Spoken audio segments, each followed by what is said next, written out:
Hey traders, good evening. It's just past 9 o'clock. It is Tuesday the 10th of April. So, look, I've been discussing the Aussie CAD and the Aussie Kiwi as potential sell trades. And this candle here closed, that was the 8 o'clock candle. And I actually had a pending order in, but it didn't trigger. And it's come back up again. So,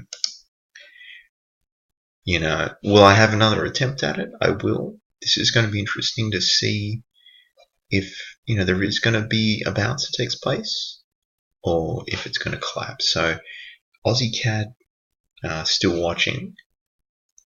It's been like this though. There's been what I would call a bit of an opportunity, but then it hasn't really done anything else. So it's been a little bit frustrating, but that's life. Aussie Kiwi, let's bring this up as well. So Connor, my trading buddy, alerted me to this, and it's it's typical. It goes down a little bit and it's pulled back somewhat, but we'll see. Nothing spectacular. I didn't have a pending order in on this one. Go to the daily. Well, the daily is actually really good as well. Let's see the daily on the CAD as well. Aussie CAD, that is. Let's see what that's like. Well, actually, the Aussie Kiwi is a better well-defined trend. So, right here, guys, the 200-day moving average. This is the 55. An aggressive thing would be just to get in, but I sort of like to pick my entries a little bit.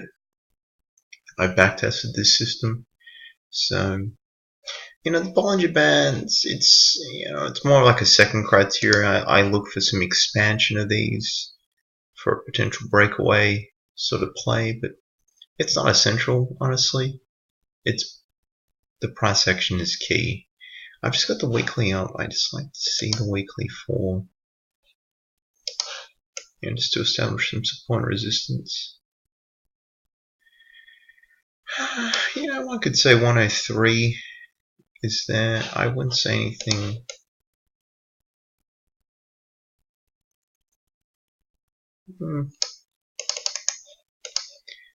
I wouldn't really say where price is currently.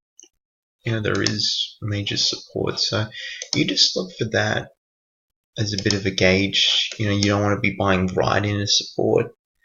We'll go back to the Aussie CAD. If anything does typically happen, it's in the evening time here in Perth, because New York opens at 9:30 at night. So go to the weekly and we'll zoom out. Quite choppy. We'll go to here. I go to the line graph because it just shows the closes. That's the data point it uses to establish the line. So it's just a little bit easier to see. Look,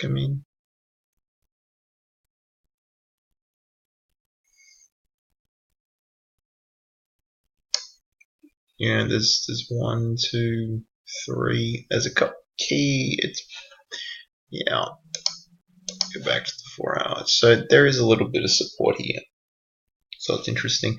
These lines here are just was my personal point of reference, because that's where the stop loss is going to be based on the 55-day moving average. So we'll run I like to see a 200-day just to see what that is relative to the 55-day. I know this video is a little bit longer. I apologize for that.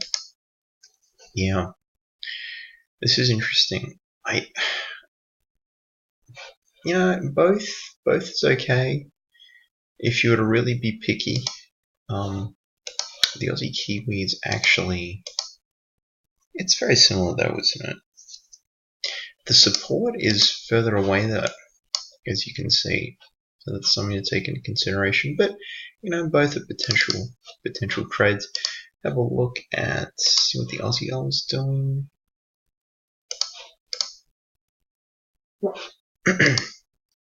Strengthening a little bit against the US dollar. Aussie yen. think I took a buy trade on this earlier in the day on this candle here. Let's have a look at the euro. Okay, it's interesting. So a little bit of strength against the US dollar with the euro. How about the USDCAD? This one's pretty interesting. Again, guys, I'm not a fundamentalist. I trade with technicals. So, you know, if you come into this channel for a fundamental overview, I'm not interested. That's not what I do. USDCAD actually is very interesting. This is the extent of my chart analysis as well. Like, legitimately, I was watching some YouTube, a documentary on John Daly, the golfer, actually, which I thought was really interesting. Man, what a loose character. He was talking about how he lost $55 million gambling over 16 years. And I'm like, he's like, it's only like $3 million a year. I love that positive attitude. Look, support, I've already, you know, put a line in here for that. So there's a little bit of room to go until it strikes that. So I'm watching this one. This is interesting, guys. A lot of space to the left as well. That candle right there is that was probably the entry candle, to be honest. Stop loss would be at 1.28156. I want to wait to see where this candle. I might put in a pending order right here, to be honest, just below the low.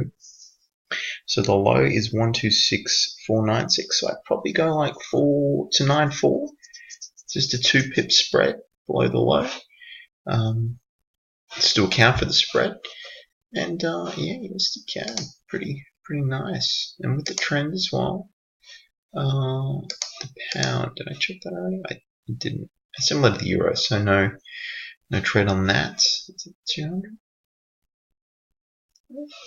Look, yeah, so USDCAD is a potential sell trade, guys. I've been watching it. I stopped watching when it was around here, and this has happened. This happened yesterday. Yeah, at 4 o'clock, and I was just fixated on the 2 Aussie pairs. So,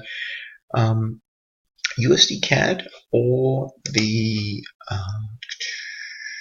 probably more so the Aussie New Zealand, because I'm not really a fan of the Aussie CAD with it just in that support zone area.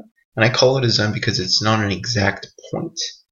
But you know, it's, you know, price is a memory, so you've just got to be wary of that. So the Aussie CAD, I'm just going to put up against one. Yeah. So we'll see. But yeah, USDCAD, I'm going to finish this video on the USDCAD, guys.